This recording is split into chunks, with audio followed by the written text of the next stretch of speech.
রে বানানো হচ্ছে যা দোকানে যা 2 প্যাকেট বিস্কুট নিয়ে আই। আচ্ছা বিস্কুট লিখেছি। কিরে বন্ধু করে যাস তুই? ব্যাস মানুষ হচ্ছে আব্বা বিস্কুট কিনবে দিয়ে বেটালো। জঙ্গলের মধ্যে বিড়ি খেয়ে আসিস তো। গেলেছ এরে বিড়ি তো 3টা, আর একটা বিড়ি কি কর্ম? দে আমার দিয়ে ওটা আমি গাছে আলো লুকেছে এসেছি। কিরাই পোর করে দাস। আরে ছেলেকে পাঠালাম বিস্কুট আনতে, ছেলে বেন কোন মুখ গেল? তোর বেটা তো রাজুর সাথে জঙ্গল মত গেল।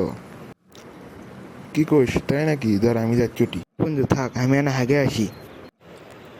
আচ্ছা যা তুই হাগে আই। কিরে তুই এটি করিস? তোকে না বিস্কুট আনতে দিন। আব্বা তুমি এটি, আমি কিছু করিনি এটি। আর তোর হাতও তো দেখি। আব্বা কিছু লয়। আলা শুয়ারের বাচ্চা তুই তাহলে আজকে ব্যাত আজকে তো কি কর। তো হ্যালো গাইস, আসসালামু আলাইকুম। আপনারা কেমন আছেন? আশা করি আপনারা ভালো আছেন। তো গাইস তোমরা যদি লিঙ্কে ভিডিও চাও তাহলে এনসি চ্যানেলে এই চ্যানেলটা সাবস্ক্রাইব করে থাকো, তাহলে আশা করি লিঙ্কে ভিডিও দেবো।